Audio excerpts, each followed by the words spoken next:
Bonjour et bienvenue pour une nouvelle vidéo comparative d'OKM 3D.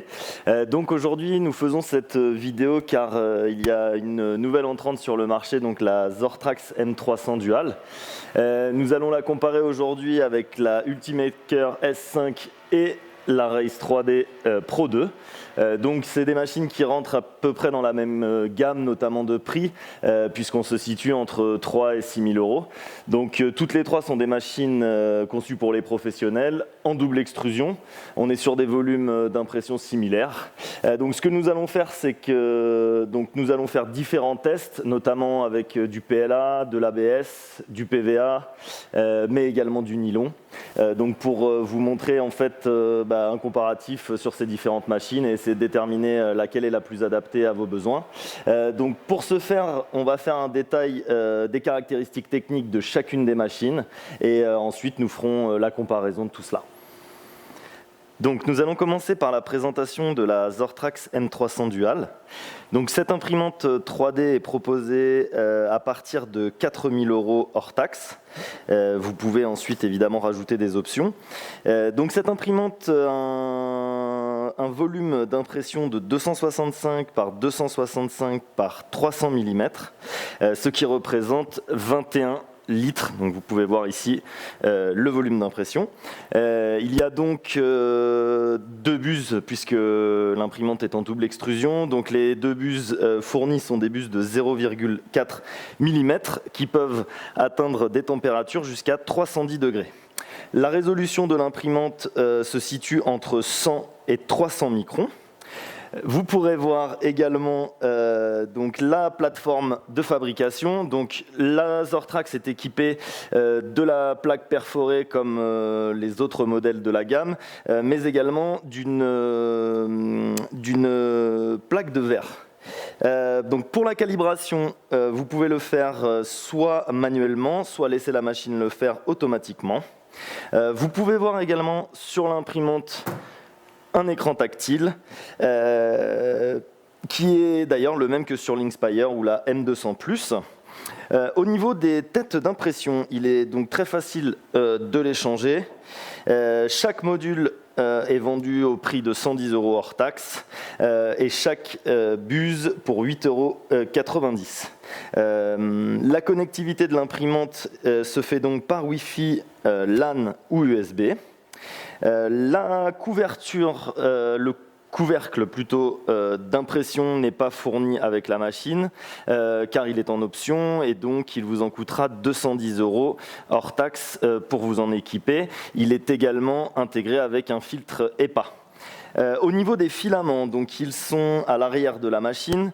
Je vous les présenterai un peu plus en détail par la suite puisque nous verrons l'arrière de la machine. Il s'agit d'un filament en 1.75 et il y a une boîte séparée pour le filament support pour le conserver. Au niveau de la sécurité, vous avez une caméra donc que vous pouvez contrôler à distance. Vous avez ce qu'on appelle un run-out sensor pour le filament, ce qui vous permet de savoir si il y a du filament ou pas dans la machine. Une nouveauté, c'est le jam sensor, donc qui vous permet tout simplement de savoir si le filament s'écoule normalement ou non. Et vous avez également une solution en cas de coupure de courant. Finalement, pour le software, toujours le même que pour les machines précédentes, donc avec Z Suite, mais qui inclut maintenant un outil pour contrôler plusieurs imprimantes en même temps, si vous les utilisez pour des fermes d'impression. Nous allons donc maintenant découvrir l'Ultimaker S5 qui commence à un tarif de 5 500 € hors taxe. Donc il y a sur cette machine un volume d'impression de 330 par 240 par 300, ce qui représente 23,76 litres que vous pouvez découvrir ici. La machine est donc livrée avec deux buses de 0,4 mm, mais vous pouvez également y installer des buses de 0,25, 0,6 et 0,8 mm. La température maximum de ces buses est de 280 degrés et vous pourrez atteindre des résolutions entre 20 et 600 microns en fonction des buses utilisées. Le plateau d'impression est donc un plateau en verre qui peut atteindre une température de 140 degrés. Au niveau de la calibration de ce plateau, elle se fait soit automatiquement, soit manuellement, comme sur Lasertrax. Vous avez également un écran couleur tactile de 4,7 pouces que vous pouvez voir ici. Donc au niveau des têtes, vous pouvez les échanger très facilement, donc simplement en basculant ce capot.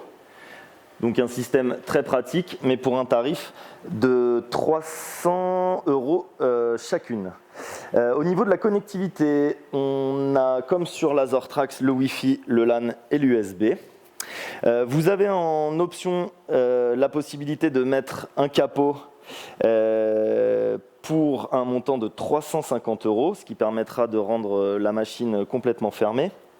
Au niveau du filament, donc à l'instar de ces deux autres concurrentes, Lasertrax et la Raise, le filament est du 2,85 mm et il se trouve à l'arrière de la machine, je vous le montrerai également tout à l'heure. Vous pouvez y installer une polybox pour le PVA pour une soixantaine d'euros. Au niveau de la sécurité, on trouve, comme sur Lasertrax, une caméra et un filament run-out sensor. Donc lorsqu'il n'y a plus de filament, la machine vous prévient, mais il n'y a pas de sensor quand le filament est bloqué dans la tête.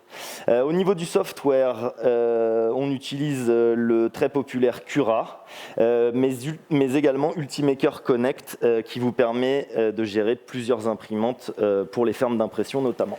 Nous allons donc maintenant découvrir la Raise 3D Pro 2, qui commence à un prix de 3 500 € hors taxe.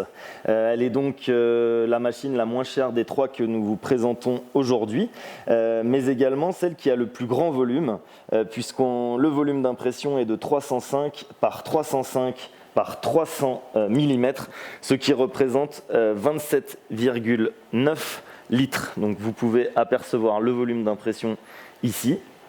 La machine, comme l'Ultimaker, est livrée avec des bus de 0,4 mm, mais vous pouvez y installer des bus de 0,2, 0,6, 0,8 et également 1 mm.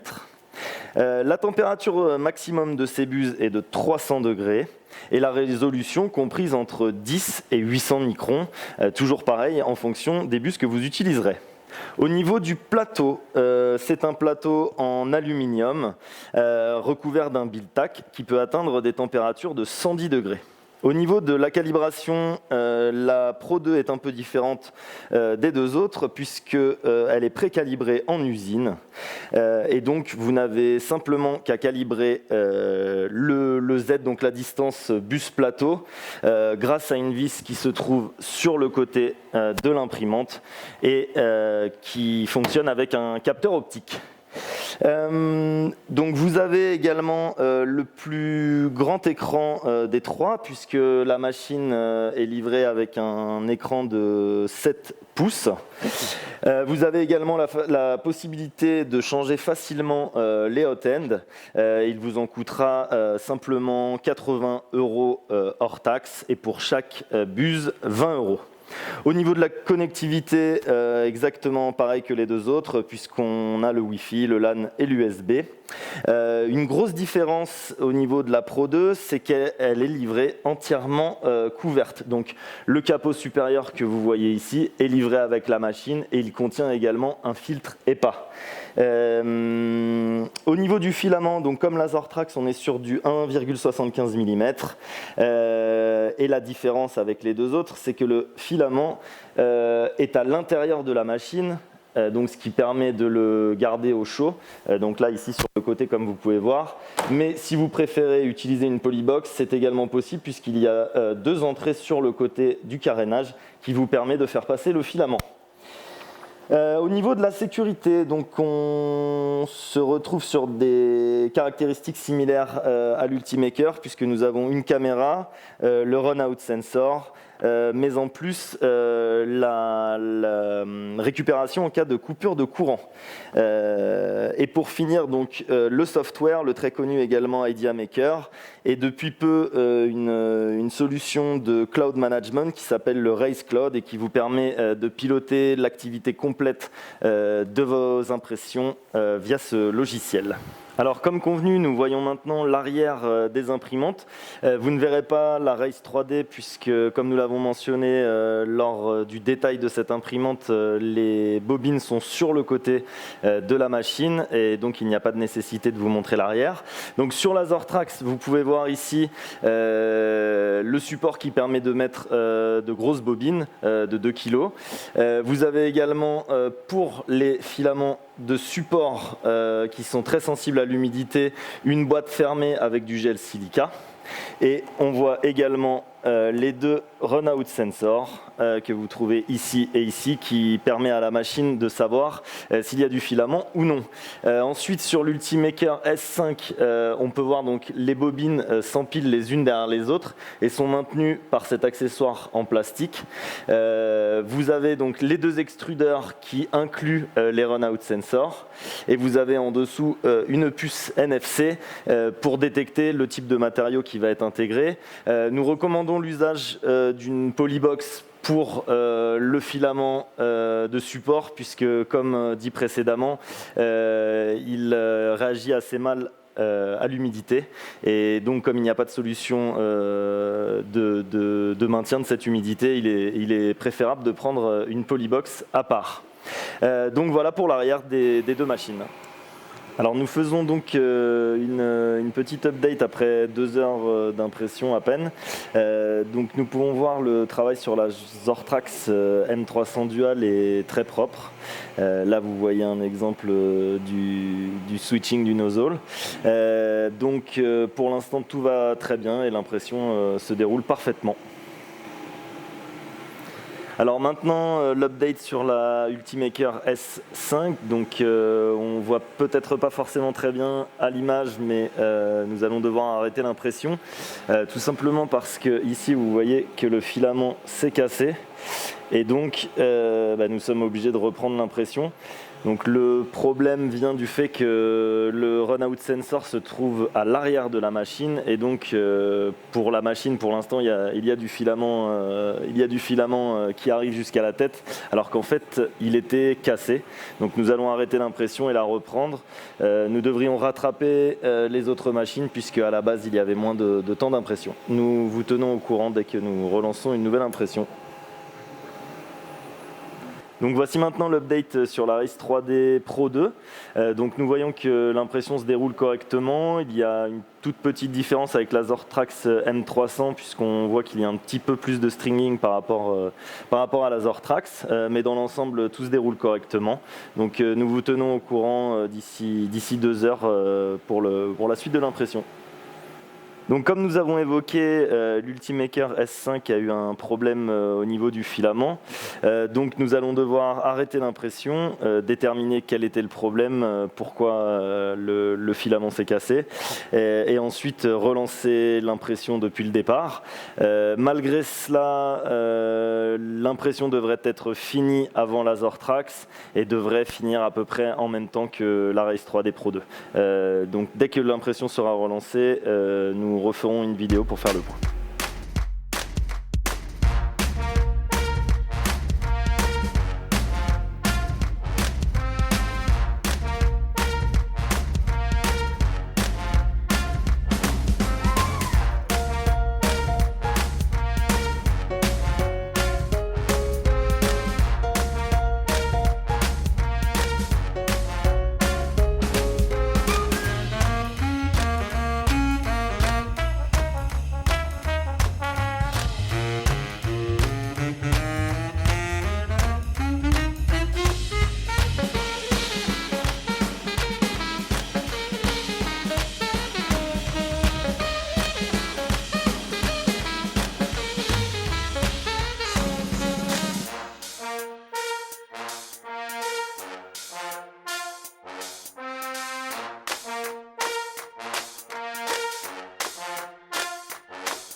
Donc nous revoilà pour une update sur l'impression sur les différentes machines. Donc pour la Zortrax M300 Dual, tout se passe très bien.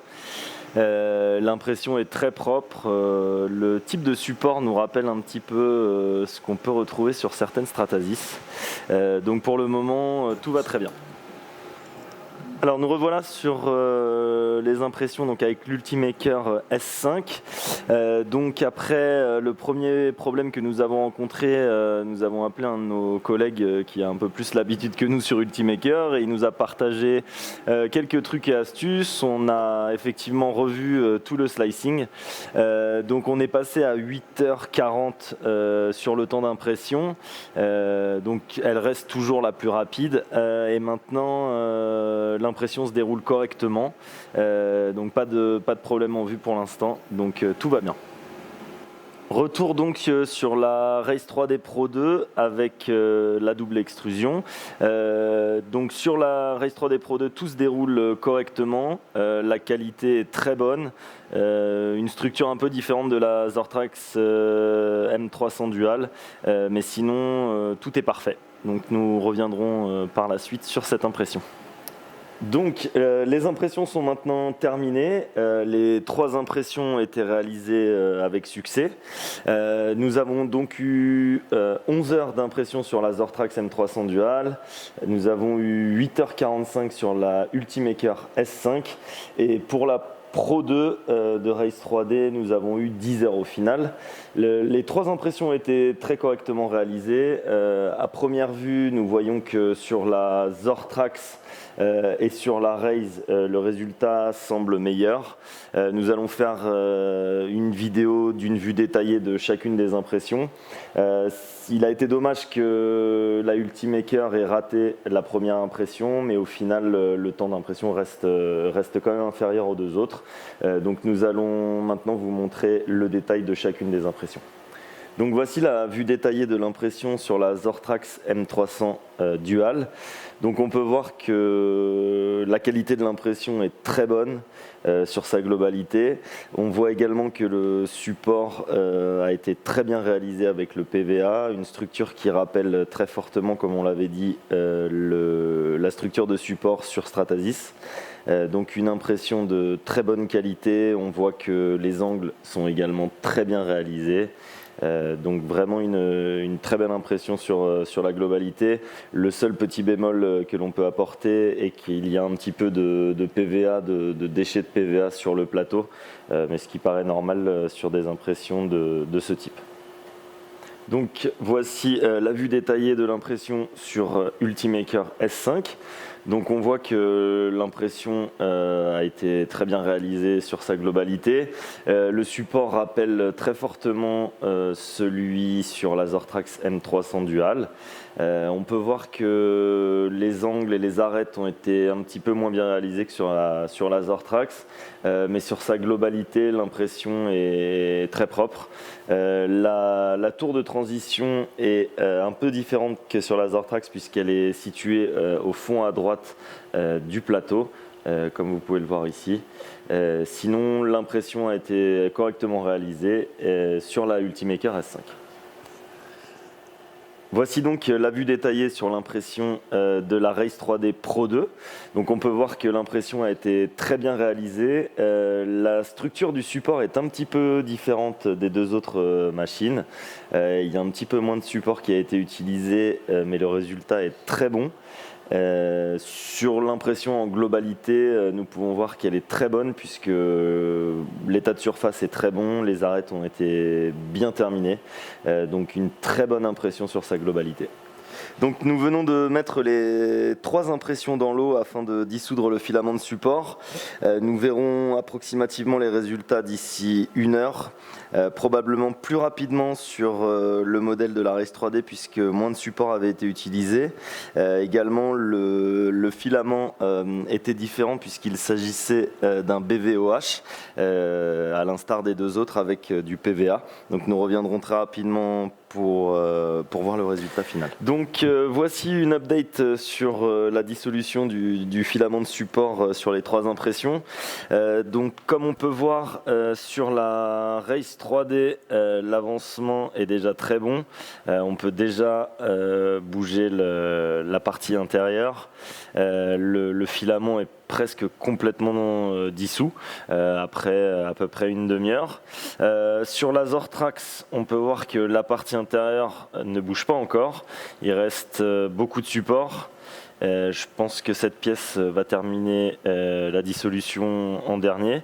Et sur l'Ultimaker, on voit que le filament est en train de se dissoudre. On ne peut pas encore bouger la partie intérieure, mais je pense que ce sera bientôt le cas.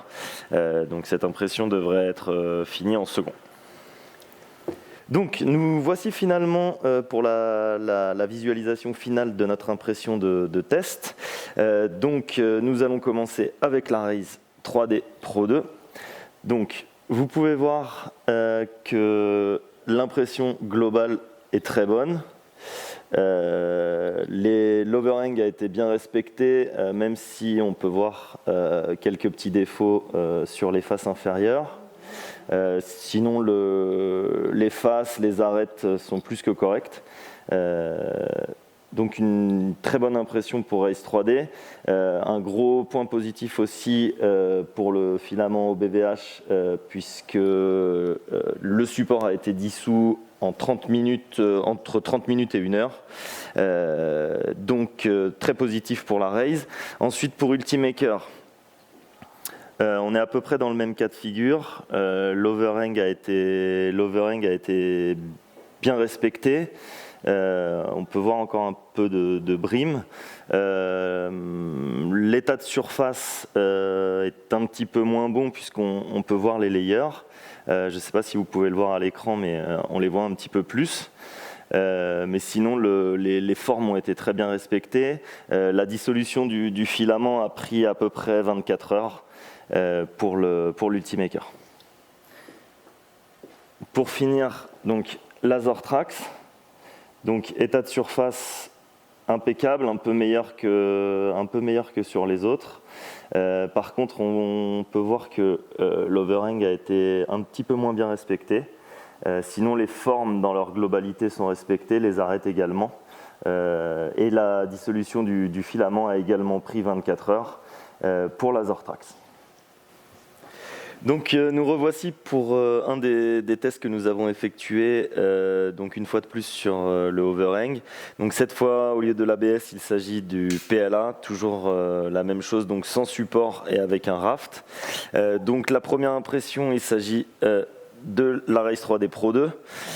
Donc nous pouvons voir que la qualité globale de l'impression est très bonne sur le PLA. Nous voyons un petit peu moins de stringing que sur l'ABS. Sur la face du dessous également. Toutes les faces ont un très bon finish. Et le overhang, dans sa globalité, a été très bien géré. Maintenant, l'Ultimaker S5. Donc, nous pouvons voir un petit peu plus les layers sur cette impression que sur celle de Raise. Nous voyons que le overhang a été correctement géré, même si la partie inférieure l'a été un petit peu moins. L'impression générale reste de bonne qualité, même si elle est un petit peu inférieure aux autres. Et pour finir, la Zortrax M300 Dual. Donc nous voyons également que la surface générale est correcte. Le overhang a bien été géré, même s'il aurait pu, par exemple, sur ces parties-là, être un petit peu meilleur. Mais sinon, l'état de surface est bon. Nous voyons un petit peu les layers ici. Mais dans sa globalité, l'impression est bonne. Alors je vous présente maintenant une nouvelle série d'impressions donc en nylon.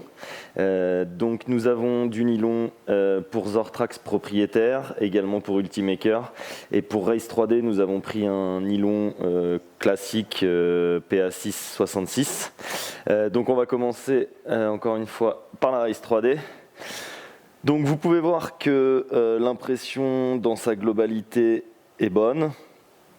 L'état de surface supérieur et des faces est correct, même si on a quelques petites déformations. Au niveau du overhang, ce qui nous intéresse, on voit qu'il y a un petit peu de stringing, donc rien d'alarmant car il s'agit d'une pièce très compliquée et de filament nylon, donc une impression plutôt correcte pour la Raise.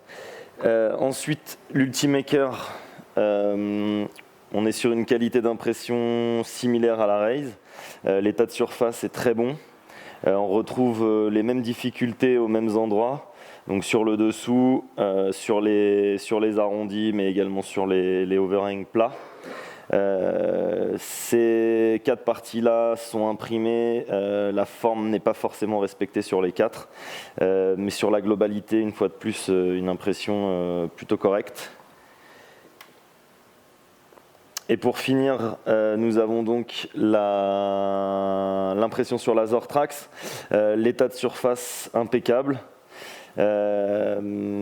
sur toutes les faces ou sur la face supérieure, sur la face inférieure également. Une fois de plus, aux mêmes endroits, nous pouvons voir qu'il y a du stringing, donc rien d'alarmant non plus, hein, puisqu'il s'agit d'une impression difficile et d'un matériau assez compliqué à imprimer, mais une très bonne qualité dans sa globalité. Donc nous voyons maintenant des impressions en PETG. Comme vous pouvez le voir, il n'y en a pas pour Ultimaker pour la simple et bonne raison que nous n'en avions pas. Nous souhaitions quand même vous le montrer car le PETG et les solutions de support soluble sont une très bonne combinaison, puisque avec du PETG il est assez compliqué de retirer le support si on utilise le même matériau. Donc nous allons commencer avec la Raise. Donc on peut voir que l'impression est de très bonne qualité, toujours du support intérieur, ce qui est un peu différent de la Zortrax. L'état de surface supérieur est bon, inférieur également, celle des faces de même. On peut voir un petit peu les layers. Sans que ce soit problématique, et les arêtes également, on peut voir quelques petits défauts, mais sinon dans sa globalité l'impression est très correcte. Et ensuite pour la Zortrax, donc on peut voir toujours ce support qui est à l'extérieur également, très bonne qualité sur toutes les faces. Et on peut donc voir un meilleur état de surface puisqu'on ne voit pas les layers. Également, les arêtes n'ont aucun défaut. Donc très bonne impression pour la Zortrax M300 Dual. Donc voici un nouveau test, donc un torture test qui nous provient de chez Polymaker. Donc une fois de plus imprimé de la même manière sur les 3 machines, donc en 100 microns avec 25% de remplissage. Donc nous allons voir tout de suite le résultat sur la Raise 3D Pro 2. Donc on peut voir que le résultat global est très bon.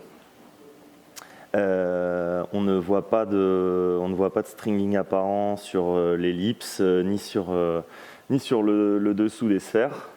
La partie pointue est parfaite. La surface également de la base est parfaite. Donc une impression parfaite. Maintenant, l'Ultimaker.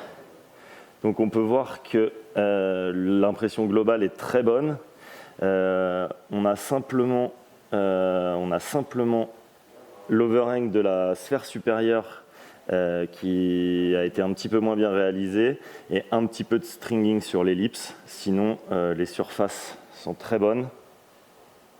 Donc l'impression est très bonne également. Et donc pour finir sur la Zortrax M300 Dual, donc on peut voir que la partie supérieure a été moins bien réalisée sur la partie pointue, n'est pas droite et on voit également les layers apparaître. Sur les sphères également, la partie inférieure de la sphère a été moins bien réalisée. du stringing sur les ellipses. Par contre, la partie supérieure de la base reste très correcte, donc une impression moyenne, on dira. Donc nous voici à la conclusion donc de cette vidéo sur le comparatif entre Zortrax, Ultimaker et Race 3D. Donc nous allons commencer avec l'Ultimaker. Donc une très belle machine, hein, comme vous avez pu le voir, très bien conçue. La machine utilise quasiment tout le volume disponible, donc elle est un petit peu moins imposante que les deux autres. Tout est bien pensé sur cette machine. L'avant donc des portes en verre, enfin tout est bien conçu, la machine est très jolie. Après, très honnêtement, on attendait un petit peu plus de cette machine puisque c'est celle qui est la plus chère des trois. Mais sinon, dans sa globalité, la machine fonctionne très bien, elle est très facile à prendre en main. Vraiment sortie de la boîte, on peut l'utiliser. L'écran tactile est également très fonctionnel, fonctionne très bien. Donc une bonne machine, mais pour laquelle on attendait un petit peu plus au final. Ensuite, la Zortrax M300 Dual, donc une très bonne machine sur sa globalité. Vous l'avez vu sur les impressions, elles ont toutes été très bien réussies. Les caractéristiques techniques aussi de la machine sont très bonnes, très bien conçues également. La structure de la machine est très rigide. Le display, à mon avis, est peut-être un peu petit et pas forcément facile à utiliser, mais la machine fonctionne parfaitement bien.